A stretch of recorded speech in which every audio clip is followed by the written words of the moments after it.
Propilot X was introduced, the skeletonized version. I was very excited about this watch. It had an in-house movement, skeletonized, very sort of industrial looking watch. Beautiful in my opinion. They've recently come out with a Calibre 400 version of this watch. It's smaller, it gets a solid dial, so these are not skeletonized, but they are equally as good looking as that skeletonized version.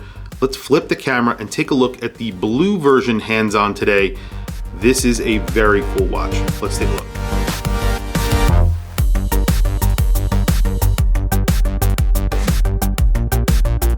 So it's a little hard to believe that I have not featured a ORIS here on my channel in hand. I've spoken about them. I've actually featured certain models on my channel before. However, I have never had one in hand to show you guys. And today I have a really awesome ORIS to show you. It is the Propilot X Calibre 400. Now, I'm a big fan of the Propilot X. That's a watch that I have featured here on the channel, however, not in hand. It's the skeletonized version with the in-house movement. It's just awesome. It's a larger watch. That's, I think, around the 44mm range. This is smaller, and it's still in titanium. However, it's not skeletonized. Let's get right into it. So it comes in an outer sleeve, an outer cardboard box. Within that box, you're getting, of course, a warranty card. Information on the Calibre 400. Now, I believe this comes with a 10-year warranty. That's if you sign up with ORIS, and then you get an extra 8 years on top of your warranty. So definitely something you would do if you have an ORIS, and it makes sense. And then I think that there are service intervals on this watch. I think those are 10 years as well. Pretty cool. So the product manual here, just a book within this sort of folder thing. Really nice. It's like putting a drawer in that other box, the outer box. And then the inner box is cardboard as well. Open this up. It's signed ORIS on the inside. And then you have sort of microfiber.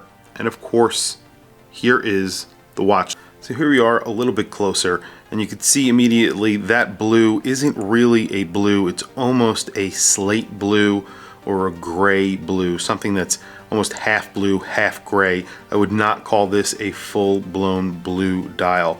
And I think that's what they've done with all the colors that they're offering for this watch.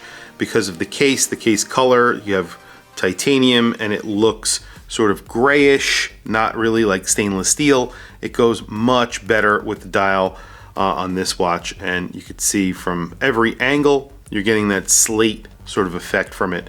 It's a matte finish, looks very, very good. You have lume on the hands, you have lume on the indices, but we'll do a lume shot towards the end. Before we go on though, I do want to mention that this watch was lent into the channel by exquisitetimepieces.com. I will put a link to their website down below. They are an authorized dealer of something like 90 brands. And of course, if you are interested in this watch or any watch, check out their website. They lend me watches on a regular basis. They do not ask me to say anything. They don't limit me in any way. They let me choose the watches that I bring onto the channel, and I very much appreciate that. They do not support the channel in any way besides lending me watches. So definitely check out their website. Like I said, they're an authorized dealer of many brands, so chances are they have what you're looking for. So anyway, getting on with the review. Two things about this watch really sort of the design of this Propilot X stand out to me. Of course, it's the bracelet. Now, the bracelet on here is really awesome. It's not an oyster style bracelet. I don't know what you would call it. It sort of is at the same time. It's like a reverse oyster bracelet. So the center links are like normal oyster bracelet links, and then maybe the outer links are sort of reversed in some way. I really like it though. It looks great. And the integration into the case is very good. Now, I could see maybe some people would not like this, but I do.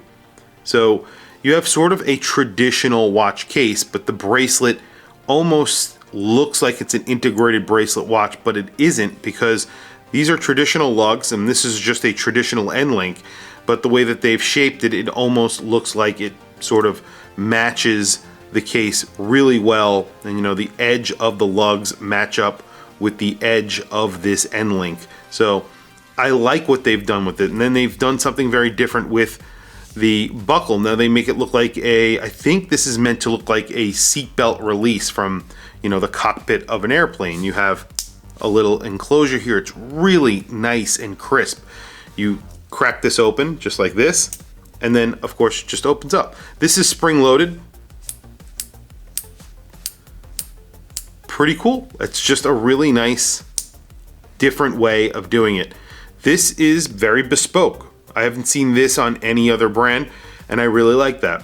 Now, the second other sort of design cue that I see here that sort of stands out to me is, of course, the bezel. The bezel is engine turned, or mimics like a turbine, something like that. I think that looks really good as well. You have indices, those are painted on. I believe those are loomed. Then you have sort of sword hands. Those are also loomed. And of course you have a really beautiful big crown on here. The crown is large and it's sort of conical shaped. And you know, it has somewhat of the same design as you get on the bezel and on the case back. Now, the case back is beautiful. This is a screwed in case back. I think you're getting like 100 meters of water resistance. Nothing too crazy, but I mean, it's not a dive watch, so that makes sense. It's a pilot's watch, but I would say this is more like a pilot's dress watch, if that even makes sense.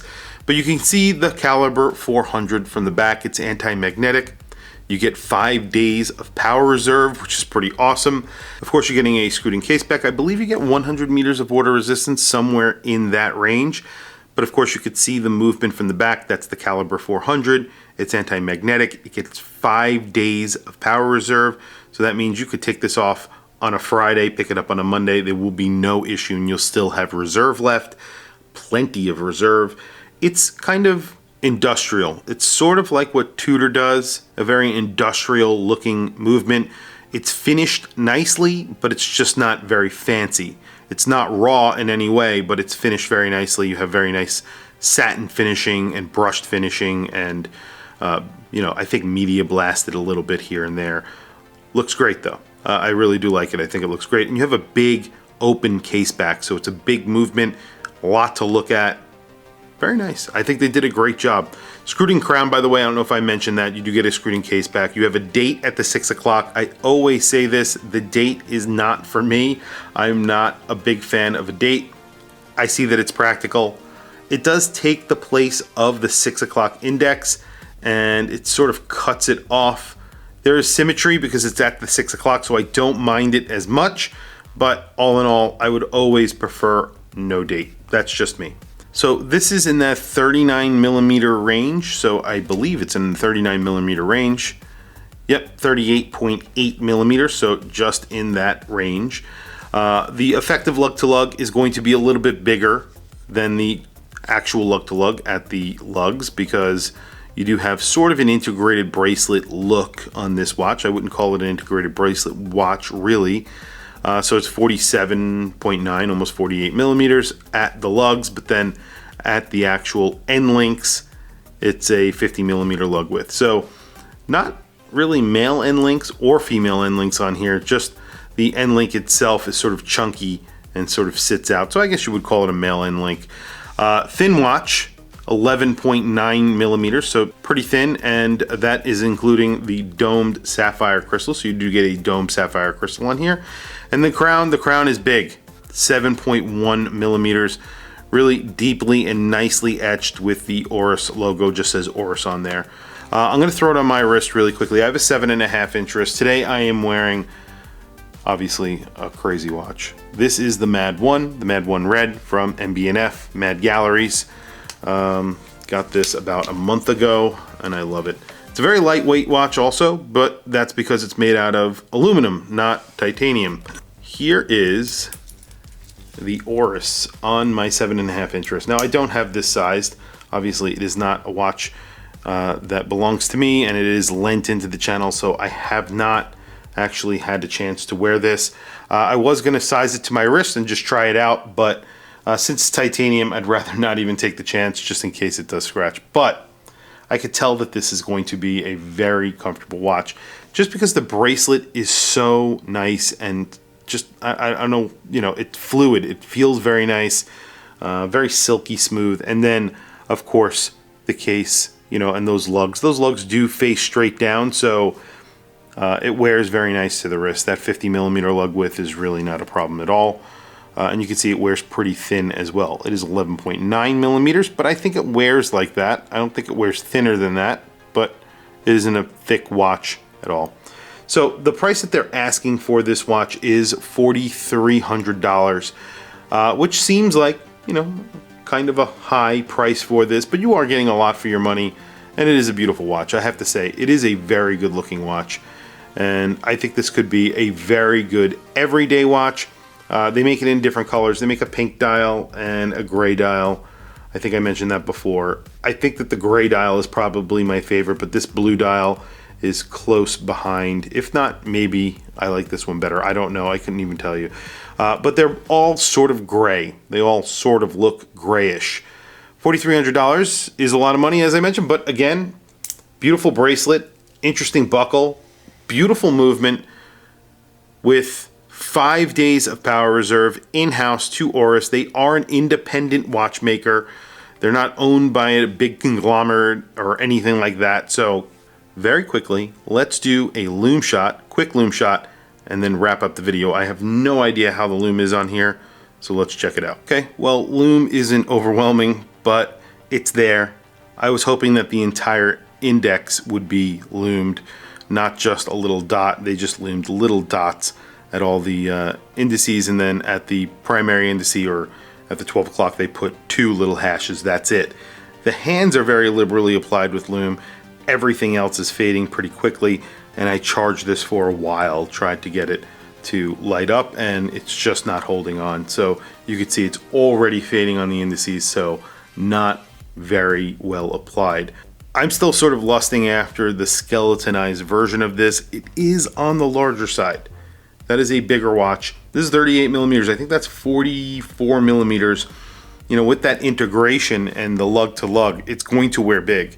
And you have a hand wound, I think 10-day power reserve on that one. And that's an in-house movement as well. Tell me what you guys think down in the comments below. I want to hear from you guys. Tell me what you guys think of this watch. What do you think of ORIS as a brand in general? Tell me what you think of the watch. What do you think of the skeletonized version of this watch? That's kind of my favorite. Tell me down in the comments below. Please also don't forget to like and subscribe, hit that bell icon. It is super helpful for the channel, and I very much appreciate it. Please follow me on Instagram. My Instagram is WatchChrisBlog, all one word. I have some links in the description.